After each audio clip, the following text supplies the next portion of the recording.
안녕하십니까. 오정근의 소속 경제 오정근입니다. 오늘은 7월 15일 목요일 아침입니다.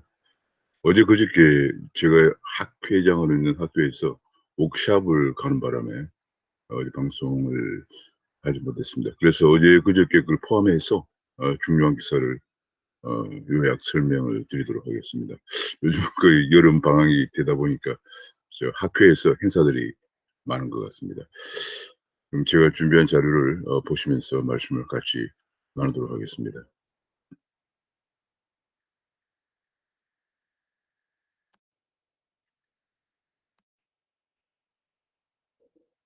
뒤에 쏙쏙 들어가도록 경기기사를 쉽게 들려드리는 명품 시사해설 7월 15일 아침입니다. 구독과 알림 설정을 부탁드립니다. 지금 이틀 연속 1600명대 코로나 확진자가 나와서 비수도권도 2단계로 격상을 했다. 그런 보도가 나왔습니다. 아마도 이번 주 내에 2000명을 넘어설 가능성도 있다 하는 그런 비관적인 얘기까지 나오고 있습니다. 13일에 1615명, 그럼 14일에도 1600명대에서 이틀 연속 1600명대까지 확진자가 나왔다는 얘기입니다. 정부는 2주 내 확산세가 꺾일 것이다라고 얘기했지만 전문가들은 8월 초에 2000명을 넘을 수도 있다 하는 얘기를 하면서 막상 확산을 잠재울 마땅한 방법이 없다. 그런 얘기를 했습니다. 왜냐하면 지금 현재 백신이 지금 없는 상태입니다. 6월 중순경부터 백신이 부족해서 접종을 못하고 있었는데 지금 7월 달에 들어서 델타 변이가 급격히 증가하고 있는데도 불구하고 이 백신을 제대로 접종하지 못해서 확산세가 더 커지고 있고요. 그런 가운데 백신이 언제 들어올지조차도 지금 확신이 안 되고 있는 상황이어서 심지어는 예약도 지금 불통이 되고 있는 그런 상황까지 벌어지고 있습니다.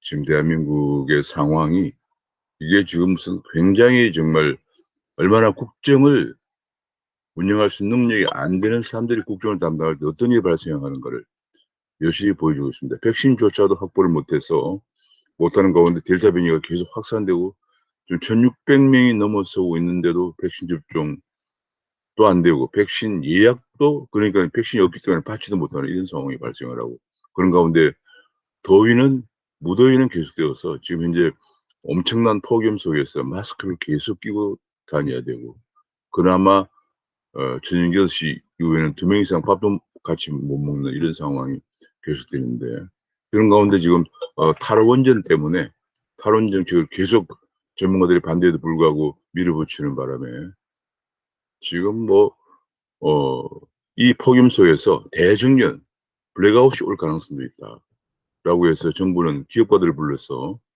어 전기를 좀 적게 써 달라는 얘기했답니다. 그럼 결국은 생산이 안 되면서 일자리가 더 없어지는 거예요. 이렇게 인제 거리두기를 더 강화시키자. 지금 뭐 낮에는 6시 이전에는 4 명까지 모이는 게 가능하고 6시 이후에는 2 명까지만 가능하다고 하다 보니까 거의 자영업자들은 저녁 장사가 안 되죠. 지금 뭐 여러 가지로 지금 우리 국민들 스스로 선택한 정부죠. 선택한 정부지만 이 국정 능력이 안 된다는 걸 여실히 보여주면서 지금 도처에서 지금 이제는 뭐 한두 곳이 아니다. 도처에서 그냥 마구 붕괴되고 있는 마치 본물이 터진 것 같습니다. 지금 현재 뭐 백신도 접종이 안 되고 있는 상황이고요. 그런 가운데 지금 이 무더위 속에서 몇십 년 만에 지금 대폭염이 올 거라는 경보가 계속 나오는 속에서 마스크를 끼고 다녀야 되고 그런 가운데 탈원전 정책을 밀어붙인 결과 전력 부족으로 블랙아웃이 올 것이다. 이런 얘기까지 나오고 있는 암담한 상황입니다. 게다가 지금 이제 농촌에서는 그 4대강 보문을 막 흘러 가지고 보문을 4대강 그 뽀에 물을 받아 두어서 농번기에 써야 되는데 농촌도 어려움을 겪고 있고 지금 도무지 게다가 뭐 산은 또 벌목을 막 해서 장마가 오면은 또 큰 문제가 될 경고가 계속 나오고 있고요. 지금 뭐 완전히 지금 국정 능력이 바닥까지 가 있는 바람에 곳곳에서 지금 콧물 터지듯이 문제가 터지고 있는 그런 상황이다라고 볼 수가 있습니다. 그래서 이제 백신 예약을 한때 예약이 먹통이 돼서 55세, 59세 예약을 해야 되는데 분통을 터뜨리고 있다. 그런 얘기가 나오고 청와대조차도 감염되었다는 얘기가 나왔습니다. 50대 초반 접종은 일주일 미뤄지고 있는 상황이다 얘기 나오면서 아마도 이제는 접종도 예약을 분산해야 될 그런 상황이다. 그런 얘기입니다. 그러니까 이제 지난번에 마스크처럼 요일제를 검토한다. 그런 얘기까지 나오고 있습니다. 백신 예약 자체를, 백신 접종 아니고 예약 자체를 요일제를 검토한다. 이런 정말 웃지 못할 일이 벌어지고 있는 상황입니다. 전 이스라엘 수상이 화이자 CEO에게 30번 이상 전화를 해서 백신을 확보해서 접종률을 90%까지 끌어올렸던 이스라엘 생각이 납니다. 정말 이 정부는 무엇을 하고 있는지, 무엇을 생각하고 있는지 도무지 알 수가 없는 정도다. 이렇게 평가할 수 있겠습니다. 결국은 백신, 늑장 백신이 결국은 50대 모더나 예약 중단을 불렀다는 보도가 나오고요. 백신 계약할 때는 자랑하더니 백신이 안 들어오고 있을 때는 공급부적인 침묵을 하고 있다. 언제 얼마나 들어오는지 도입되는지 국민은 전혀 알 수가 없는 상황이다. 7월 달에 1,000만 회분을 한다더니 현재 들어온 건 200만 회에 불과하고 나머지 물량은 언제 들어온지 안내도 없다. 제약사 비밀 유지를 핑계로 백신 도입 차질을 숨기고 있는 것이 아니냐 하는 전문가들의 비난이 쏟아지고 있는 상황입니다. 그런 가운데 의사들도 지금 죽을 지경입니다. 의료진들은 의료진 한 명당 1시간에 50명을 검사하는데 33도의 폭염 속에서 시간당 50명을 검사를 아침 7시부터 밤 10시까지 근무를 하니까 탕진이 되고 있다. 그런 얘기가 좀 나오고 있습니다. 이게 지금 그리고 백신 예약이 3시간 동안이나 먹통에 대해서 국민들이 분통을 터뜨리고 있다. 그런 얘기가 나오고 있고요. 자, 지금 뭐 백신 예약도 접종도 안 되면서 국민의 분노만 키우고 있는 정부라는 보도가 나오고 있습니다. 도입 물량도 깜깜이고 언제 접종될지도 좀 모르고 있는 속에서 델타 변이는 3주 연속 2배가 늘어났다. 그런 얘기가 나오고 있습니다. 특히 이제 델타뿐이 아니라 인도발 델타뿐이 아니고 남미발 라무다 변이 바이러스 확률도 시간 문제다. 그런 얘기가 나오고 있는데 지금 중국 백신을 중국 백신을 맞은 사람들의 외국인들의 자가격리 면제를 제일 먼저 하면서 입국자에 대해서 PCR 검사를 뒤늦게 하고 있다. 이런 또 문제점이 제기되고 있다. 결국은 그러니까 지난번 연초에 코로나 대란 때처럼 그 당시에도 우한발 코로나였기 때문에 중국에서 입국을 격리해야 한다. 입국을 막아야 한다고 그렇게 전문가들이 많이 지적했는데 불구하고 무슨 뭐 모기장 타령이나 하면서 보건복지부 장관이라는 사람이 뭐 이제 뭐 모기장 안 쳐도 된다 뭐 이래 이상한 소리는 하면서 계속 그 중국발 입국을 허용하는 바람에 더 빨리 많이 확산된 적이 있습니다. 지금도 중국 백신을 맞은 입국자들에게 자가격리를 아마 제일 먼저 그리고 최초에 아마 유일한 국가가 아니고 물론 다른 나라도 이제 중국 백신 맞은 국가가 많기 때문에 하겠지만 제일 먼저 자가격리를 면제주는 바람에 델타 변이가 급속도로 확산된 것이 아니냐 이런 지적이 나오고 있습니다.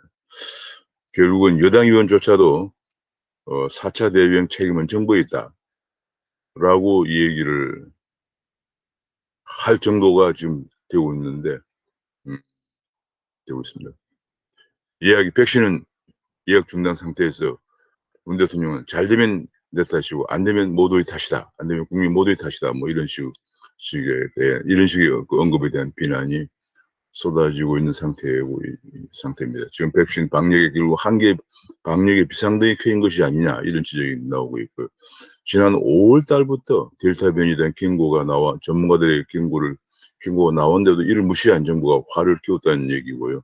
결국은 이것 때문에 이런 엉성한 방역과 백신 대처로 4차 대유행을 빨리 끝낼 수 있겠느냐 하는 지적이 나오고 있습니다. 그런 가운데 백신을 미리 확보할 필요가 없다고 얘기했던 청와대 김호란 방역기획관의 책임론이 커지자 정부는 집단지성이 맞는 것이다. 뭐 이런 얘기를 지금 하고 있다고 합니다. 질병관리청장은 책임은 정부 당국에 있다라고 얘기를 한 데 비해서 정부는 정작 이 애매한 집단지성이 맞는 것이다. 뭐 이런 얘기를 하면서 김호란 방역기획관을 감싸고 있는 모습을 보이고 있습니다. 청와대가 컨트롤 타워라더니 이제 와서는 가교일 뿐이다. 이런 말을 대통령의 발언이 뒤집은 발언이 나오고 있는데 국민들은 분노하고 있고요. 세월호나 메르스 때에는 청와대가 컨트롤 타워로 가더니 코로나는 왜 청와대는 컨트롤 타워가 아니냐. 사실 현실적으로 생각하면 청와대 방역기획관이라는 것이 있으면은 자연 대통령 지근거리에서 일을 하기 때문에 심지어는 뭐 장관, 청장 정도도 방역기획관을 거치지 않고는 대통령에게 보고를 할 수 없는 것이 우리나라의 시스템입니다.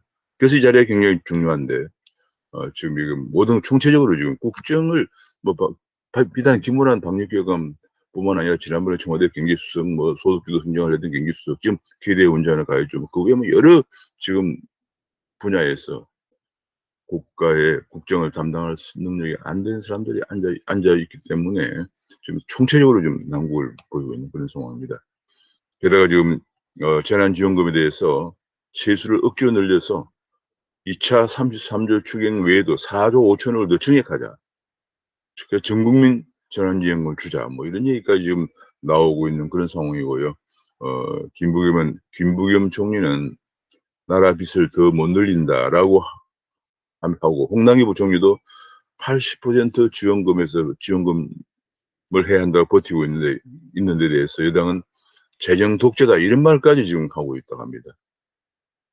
지금 뭐 재정은 그냥 화수분처럼 막 그냥 써도 되는 것으로 생각하고 있는 정부 여당의 인식을 드러내고 있고 심지어는 재정 당국의 수장인 그동안 뭐 구정구태 하는 것처럼 했다가 현대 정부 여당의 편을 들어줬던 홍남기 부총리에 대해서마저도 이번에 전 국민 재난지원금을 주자라고 하면서 그것에 반대하니까 재정 독재라는 비난까지 나오고 있다. 그런 얘기가 나오고 있습니다. 그래서 결국은 이번에도 홍두사미가 될 것인가, 과거 구정부터해서 이번에도 10전 10태가 될 것인가 하는 기사가 실리고 있는 상황입니다. 그런 가운데 이준석 지금 국민의힘 대표가 송영길 민주당 대표와 회동을 해서 전국민 재난지원금을 합의를 받다는 얘기가 나오면서 하루 만에 이준석 대표가 전국민 재난지원금이 확정적 합의는 아니다. 합의를 봤는데 확정적 합의는 아니다.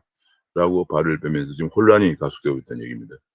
당정 간에 서로 떠넘기던 재난지원금의 불씨를 이준석이 덜컥 받아와서 당을 혼란시키고 있다. 이런 지적도 나오고 있습니다. 그러니까 당정 간에 당은 지금 100% 재난지원금을 하자고 하고 정부는 지금 재정사정 때문에 안 된다고 하는 그 불씨를 이준석이가 여당 대표와의 진영 먹으면서 합의를 덜컥 받아와서 지금 당을 흔들고 있다. 이런 꼴이 나오고 있습니다. 여기에 대해서 굉장히 문제가 많이 지적되고 있습니다. 재난지원금 갈팡질팡에 야당이 지금 그 내용이 야당에까지 번지고 있다. 그런 얘기고요. 지금 여러 언론들을 보면은 제가 동아일보 사설을 보면은 송이 경솔한 합의와 번복, 혼란에 빠진 재난지원금이라는 제목으로 이 대표의 그 경솔한 국민의힘 대표 이준석 대표의 경솔한 합의에 대해서 비판을 하고 있고요. 지금 심지어 이런 언론의 지적도 나왔습니다. 당대표 한 달 만에 검증대 오른 이준석 이렇게 나와 있고요. 지금 취임 한 달 만에 확연해진 이준석 리스크다 이런 얘기까지 나왔습니다. 결국은 제가 계속 염려했던 건데요. 혁신의 신선함은 좋은데 아직도 기능이 부족하기 때문에 많은 전문가들 옆에 두고 전문가들 최대한 활용하는 시스템을 가동시켜야 한다고 했는데 최근에 하는 거 보면은 전부 청년들만 등용을 하고 있는 상황이에요. 물론 일부 이제 경륜 있는 분들도 등용을 했지만은 뭐 지난번에 보면은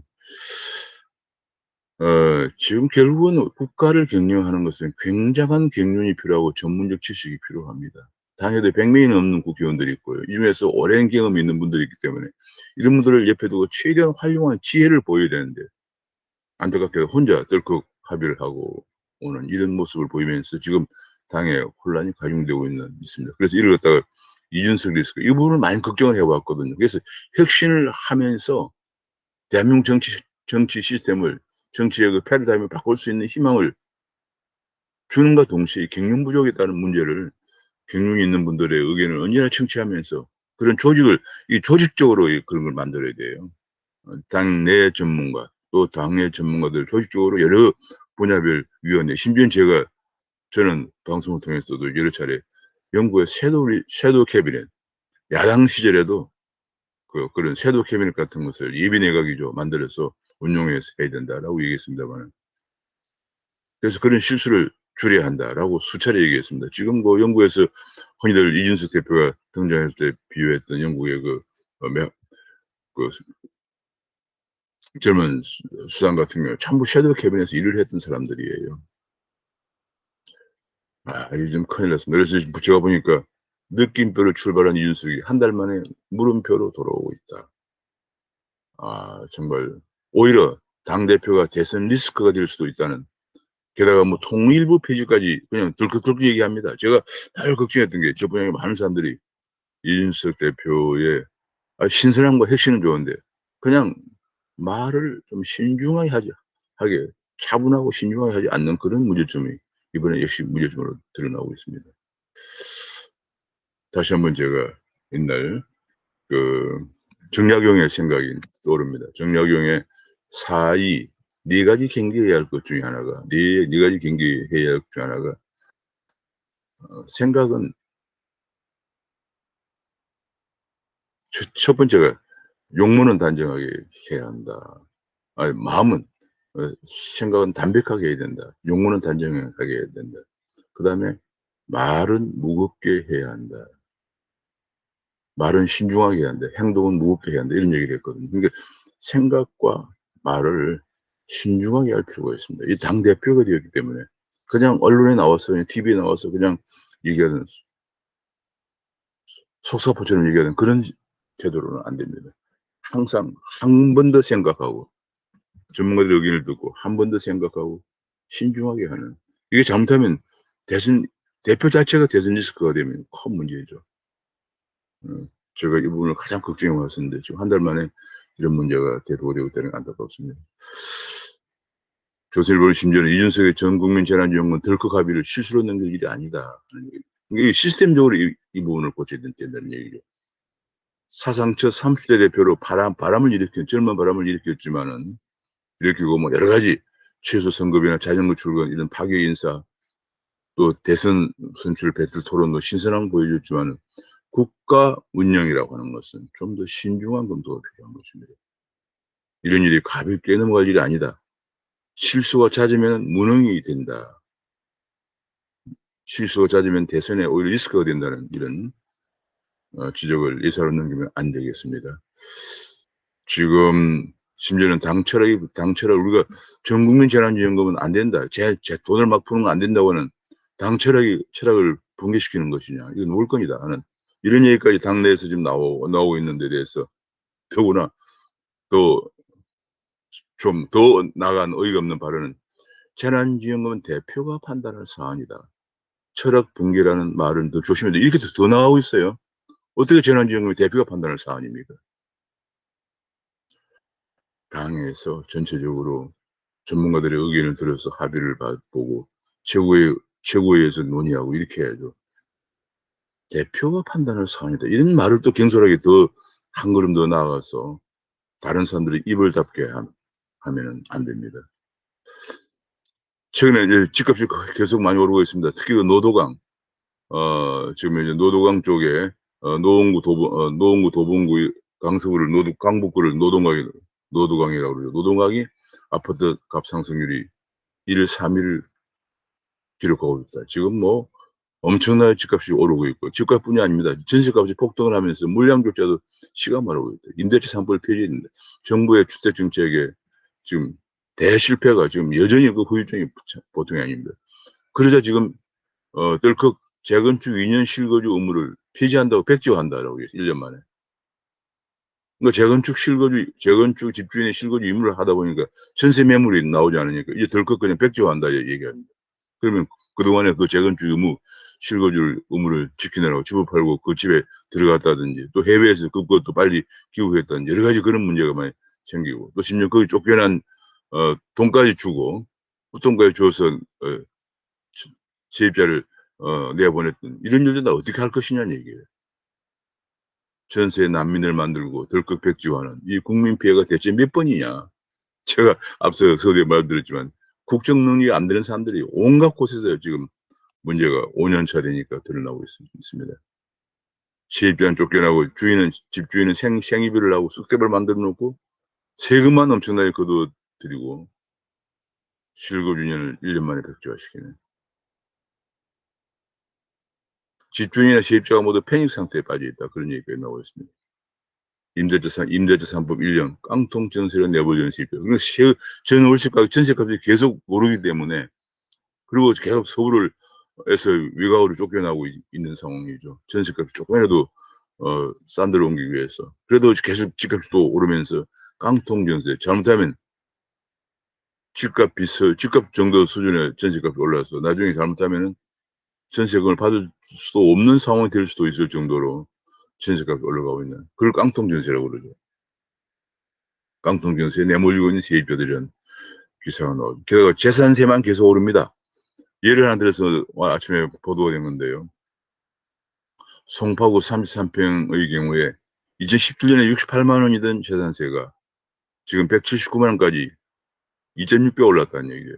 여기다가 또 종부세까지 나오면 더 이제 어이가 없는 상황이 발생하죠. 이번 7월 달이 재산세 1차분이 고지서가 나오죠. 1차분은 고지서에서 4년 전에 비해서 2.6배 올랐다. 완전 지금 가렴주구라는 표현까지 아침에 어떤 방송은 얘기를 하고 있습니다. 가렴주구. 본래 세금을 소득은 안 늘어나고 일자리도 없고, 특히 이제 집안지 가격 퇴직한 사람들이 그 세금만 계속 올리면 이게 가렴주구죠. 이게 무슨 뭐 왕조 시대도 아니고 가렴주구 얘기가 아침에 어느 방송에서 나오고 있는 걸 보고 정말 어이가 없다는 생각이 들었습니다. 게다가 지금 최저임금도 내년에 5.1% 올려서 9,160원이 된다는 얘기 나왔습니다. 금년에 8,720원에서 내년에 9,160원이 된다. 이게 지금 말이 되느냐는 얘기예요. 이미 벌써 이렇게 되면은 일자리 13만 개가 사라진다는 분석 보고가 나오고 있습니다. 지금 일자리가 없어서 난리인데도, 게다가 최저임금까지 올렸어. 일자리 13만 개가 사라진다. 게다가 자영업자가 다 죽을 지경이죠. 코로나에다가 주 50시간에다가 최저임금 올리고, 도대체 이 실업 대란을 누가 책임지란 얘기냐, 그런 얘기입니다. 문재인 정부 5년 동안 소득은 10% 늘었는데 최저임금 42% 늘었다. 그런 보도가 나왔습니다. 우리는 뭐 지역별로 혹은 업종별로 탄력 적용도 안 합니다. 무조건 그냥 일본은 일부 지역은 업종별로 차등 적용하라고, 미국도 주별로 결정하기 때문에 지역별로 차등 적용, 우리는 그런 것도 없습니다. 심지어는 퇴직 노장년에 똑같이 적용하다 보니까 노장년들을 갖다가 높은 임금을 주면 쓸 데가 없죠. 뭐 예컨대 주유원이라든지 마트의 판매원이라든지 혹은 중소기업의 자문역이라든지 뭐 이런 것 등등 해야 되는데, 그런 것들조차도 안 되게 하고 있었어. 결국 노장년들을 더 빈곤하게 만들죠. 그러다 보니까 이제 한 달에 뭐 20몇만 원 받는 허드렛 일이나 나갔어. 공공 허드렛 일이나 나갔어. 그냥 용돈 벌었어. 그 노부부들 생활이 안 되죠.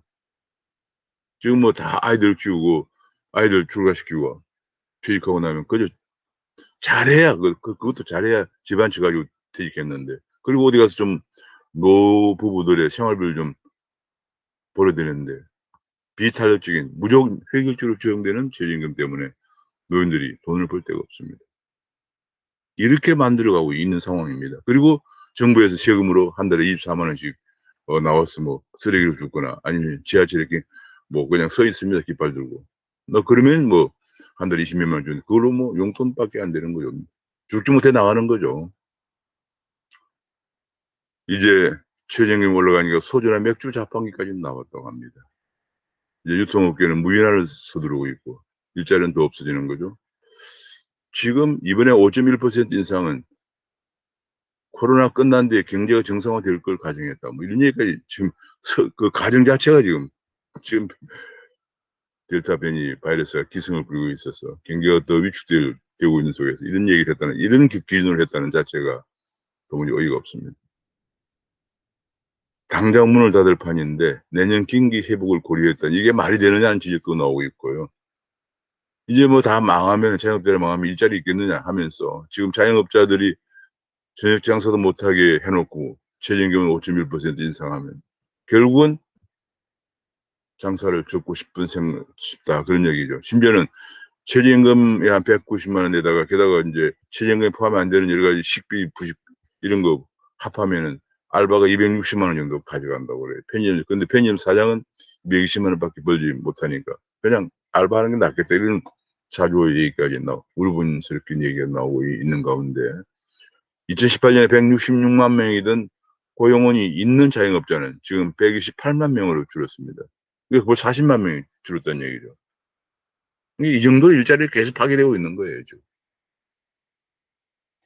이것이 흔히 문재인 정부가 내세웠던 간판으로 내세웠던 소득주도 성장, 소주성에 이 초래한 결말인데 그 소주성 주창자는 키대의 원장으로 가서 그것을 자화자찬하는 국제회의까지 국제 컨퍼런스까지 했다고 하니까 참 정말 어이가 없는 일 한두 가지가 아닙니다. 그런 가운데 취업자는 4개월 연속 증가했는데 결국은 제조업 일자리는 줄고 단기 알바 일자리만 증가를 하고 있다 그런 얘기가 나오고 있습니다. 게다가 지금도 정부에서 뉴딜 황포한 뉴딜 발표 1주년을 기념해서 황포한 뉴딜 2.0이라는 걸 주장했는데 2.0의 가장 큰 것이 휴먼 뉴딜이라는 것에서 청년들이 월 10만 원씩 3년 저축하면 정부가 최대 1,080만 원을 준다 이런 얘기가 나왔어요. 지금 예를 들어서 청년 내일 저축 계좌라는 것에서 청년들이 월 10만 원 저축하면 정부가 10만 원에 30만 원을 매칭해 준다. 장병들이 30만 원 저축하면은 정부가 10만 원을 매칭해 준다. 뭐 이런 얘기입니다. 결국은 내년 선거를 앞두고 돈만 청년들을 달래기 위해서 돈만 푸는 것이 뉴딜 2.0이냐 하는 지적도 나오고 있습니다. 매일경제에서는 청년층의 돈 살포에 환심살이는 뉴딜, 휴먼 뉴딜일 뿐. 이건 매표다, 매표행위다 이런 강력한 비판도 제기되고 있습니다. 결국은 이 뉴딜에서 이런 거 하느라고 지금 금액이 얼마나 증가했냐면은 지금 기존 160조에서 220조로 증가시켰습니다. 뭐 그냥 돈 푸는 데는 선수들입니다. 청년들에게 일자리를 만들어 줘야죠. 일자리를 만들어 주지 않고 한 달에 몇십만 원씩 돈을 준다고 이것이 청년들의 문제 해결되겠습니까? 좀 안타깝습니다. 이런 시각을 갖고 있다는 자체가 너무 안타깝습니다. 청년들을 완전히 뭐 그냥 흔히들 조국 전 장관 얘기처럼 가분개로 아는 거죠. 가재 붕괴 개구리처럼 돈만 좀 주면 그냥 아무 소리 안 하고 잘 따라올 거다고 생각하는 그런 인식 부재에서 비롯된 거죠. 현재 암호화폐 가격은 계속 횡보를 보이고 있습니다. 비트코인이 오늘 아침에 32,883달러를 기록하고 이더리움은 1,999달러를 기록했습니다.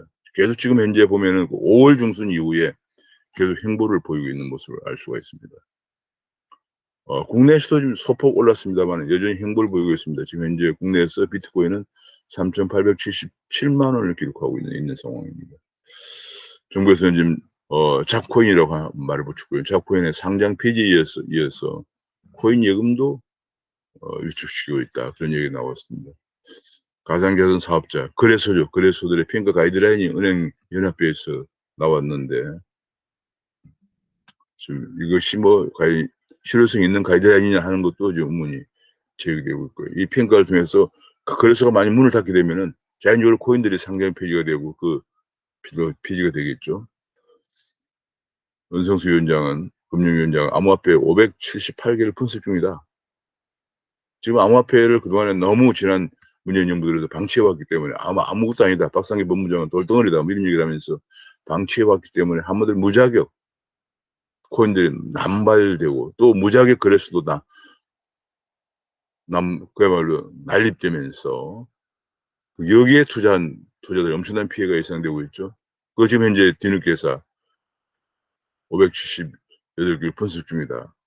그런 얘기를 좀 거기 나왔습니다. 그런 가운데 금융 ICT 융합학교 제가 이제 바로 이것 때문에 이제 워크숍을 2-3일 동안 하느라고 어제 그저께 방송을 못 했는데 이제 앞으로 국내 코인 거래소는 이대로 가면 환전소를 전락할 것이다. 그런 얘기도 나왔고요. 지금 뭐 예컨대 거래소 같은 경우에 상장 가이드라인을 당국이 만들어 주고 자율 규제 기관이 그 거래소들이 상장 가이드라인을 지키는지 안 지키는지 이걸 자율적으로 규제하게 하고요. 감독 당국은 제대로 그걸 지켜지고 있는지 하는 것만 감독하면은 제대로 된 코인이 상장이 되고 투자자 보호가 되겠죠. 지금까지 전혀 안 하고 있다가 갑자기 전부 상장 폐지한다. 대부분 상장 폐지한다. 그래서 문을 닫게 한다. 이러면 지금 600만 명에 달하는 투자자들이 엄청난 혼란에 빠지고 이것이 내년 대선을 앞두고 엄청난 정치, 경제, 사회 문제로 비화될 가능성이 커지고 있습니다. 도연수, 프로비트 거래소, 우리나라 5대 거래소죠. 5대 거래소에 거래소가 4개만 충분하다는 근거가 뭐냐? 이게 4개만 있으면 독과점 체제가 되기 때문에 오히려 상장 피라든지 이런 것이 높아지면서 큰 문제가 생길 가능성이 있습니다. 한국경제신문에서 암호화폐 실세는 바로 잡되 블록체인 생태계를 죽이면 안 된다. 결국은 그냥 거래소가 4개 정도 갖고 있는 이제 4개만 있다 그러면 생태계가 붕괴되는 거죠. 일본도 이걸 너무 규제하는 바람에 지금 일본이 블록체인과 암호화폐 산업이 위축이 되고 있는 상황입니다. 적정 수준의 거래소가 있어야 한다. 그래야만이 건전한 코인들은 상장이 되고 거래가 되고 그래서 블록체인 생태계가 발전되는데 암호화폐는 블록체인 생태계를 유지하는 힐밀카드 같은 거거든요. 돈이거든요. 거래하는. 근데 그걸 전부 다 막아버리면 블록체인 생태계가 붕괴되는 거죠. 주가는 지금 현재 외국인 투자자와 기관 투자가 매도세로 등락을 거듭하다 결국은 3,264선에서 소폭 횡보하는 선에서 그냥 마감이 됐다고 볼 수가 있겠습니다. 미국은 다우존스가 약간 올라갔는데 어제 그 파월의 연준 의장이 완화적 기조를 계속 유지할 것이다. 이런 발언에 소폭 상승을 했습니다. 사실 미국이 6월 달 물가가 5.4%나 올라가면서 파월 이게 미국의 저물가 시대가 끝났다. 파월도 이제 물가가 일시적일 것이라고 했는데 다소 좀 뒤로 물러서서 물가가 당분간 좀 오를 것이다. 라고 얘기했지만 그러나 그것이 여전히 계속될 것은 아니다라고 하면서 완화적 기조를 유지할 것이라고 재확인하면서 미국의 주가는 소폭 올라가는 그런 모습을 보였습니다. 이런 얘기를 했습니다. 테이퍼링, 즉 양적 완화 축소를 시행하기 전에 많은 인내를 가지겠다. 많은 안내를 하게 돼. 미리미리 공지하겠다는 얘기죠. 그러니까 아직은 아니다라고 하면서 주가가 소폭 올라가고 있는 모습입니다. 자영업자 부채가 832조나 되고 있다. 지금 빚내서 갚는 것도 한계 상황에 부딪히고 있다. 이 지금 엔겔 지수가 20년 전으로 돌아갔다 합니다. 엔겔 지수는 소득 중에서 음식물비가 차지하는 비중이죠. 결국 이것이 이제 뭐 여기는 칩콕 때문이라고 얘기했습니다만은 소득이 떨어지면은 분모가 떨어지면은 음식물은 그대로 먹어야 되니까 먹고 살아야 하니까 역시 올라간 거죠. 소득이 줄기 때문에 이런 일이 생기는 겁니다. 오죽하면 소득이 얼마나 줄었으면 엔겔 지수가 20년 전 수준으로 돌아갔다고 합니다. 문재인 정부 5년 차죠. 5년 차 경제 붕괴가 가져오는 한 단면이라고 할 수 있겠습니다. 원전을 허가를 늦추더니 멀쩡한 원전 허가를 늦추더니 10년 만에 대정전 위기감이 다가오고 있다. 이 전력 예비율이 10% 선이 붕괴되고 있다는 지적이 나오면서 지금 찜통더위 속에서 전력 예비율이 10% 붕괴되고 있다. 그러면서 정부는 기업들을 불러놓고 여름 전기 아껴 쓰자고 얘기를 했다고 합니다.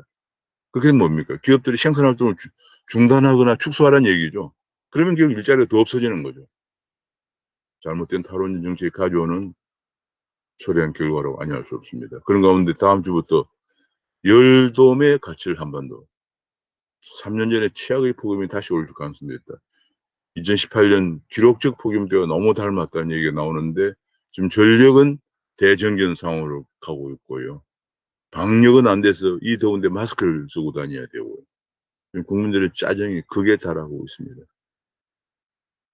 우리가 선택했던 문재인 정부의 국민들이 선택했던 문재인 정부의 국정 실패, 국정 담당 능력이 안 되는 오직 좌파 이념에 매몰돼 있는 586의 실정의 결과가 바로 국민에게 이렇게 피부를 짓누르고 있는 그런 상황이다 아니할 수 없습니다. 그런 가운데 계속 원자력 없이 탈탄소를 하겠다는 망상에 젖어 있다. 그런 얘기가 나오고 있습니다. 언론 징벌적 손해배상법, 언론중재법 개정안이 내일 의결되는데 이게 손해배상액의 하한선을 설정하지 않은 이런 주장이 지금 여당에서 나오고 있습니다. 언론에 완전 재갈물이다. 비판적 언론에 완전 재갈물이다. 그런 얘기죠. 학교에서는 과잉 규제, 법조계에서는 법리에 어긋난다. 이런 주장을 하고 있습니다. 세계는 사이버 전쟁 중인데 북한의 해킹이 계속되는데도 항의도 한번 못하고 있다는 지적이 나오고 있습니다. 미국은 지금 2조 원을 들여서 중국산 통신 장비를 모두 철거한다는 얘기가 나왔습니다. 세계에서 가장 화웨이 통신 장비가 문제죠. 화웨이 통신 장비에 2-3년 전에 스파이 칩이라고 해서 깨알 만한 쌀알 만해요. 쌀알 만한 스파이 칩이 내장돼 있었다. 중요한 여러 가지 정보나 기술을 해킹해 간다는 것이 드러나면서 화웨이 부회장이 캐나다에 방문 시에 체포해서 구속을 시켰는데 이제는 그것의 정도가 아니고 미국 정부가 2조 원을 들여서 중국산 통신 장비를 모두 철거한다는 그런 얘기까지 나오고 있습니다. 미중 간에 지금 기술 전쟁이 계속 가열되고 있는 그런 모습입니다. 지금 인제 제가 어저께 워크숍을 가느라고 그저께 신문도 한번 훑어봤습니다. 봤는데 지난 2-3일 동안 가장 정말 안타깝게 하고 우리 국민들을 정말 짜증나게 하는 것은 이 더위 속에서 첫째로는 방역이 백신을 확보하지 못해서 접종 백신 접종도 지금 못하는 거예요. 지금 벌써 거의 한 달 반째 한 달 넘게 계속이 되고 있고요. 아마 이달 말까지 계속될 것이다. 그런 얘기가 나오는 가운데 백신이 언제 들어오는지조차도 지금 불명확한 상황 속에서 계속 거리두기 강화로 마스크를 쓰고 다녀야 되고요. 그런 가운데 폭염은 지금 3년 전처럼 대폭염이 올 것이라는 전망이 나오는데 탈원전의 무리한 정책 추진으로 전기는 부족해서 곧 대정전 블랙아웃의 위기도 오고 있다. 지금 뭐 국민들을 너무 지금 힘들게 하고 있습니다. 안타깝습니다. 이게 결국은 이게 국가라고 하는 것은 국정을 담당할 수 있는 능력이 있는 사람들이 국정을 담당해야 한다는 거. 그래야만 국민들이 편안하게 살 수 있다 이런 거 다시 한 번 더 이번에 인제 5년 차가 되니까 막 여기 제가 아침에 뉴스를 정리하다 보니까 느낌이 그저 곳곳에서 지금 방역 문제, 원전 또 블랙아웃 문제, 뭐 경제 붕괴 문제, 실업 문제 뭐 곳곳에서 동시다발적으로 지금 터지고 있는 그런 안타까운 상황을 느끼게 되었습니다. 오늘 여기서 마치겠습니다. 감사합니다.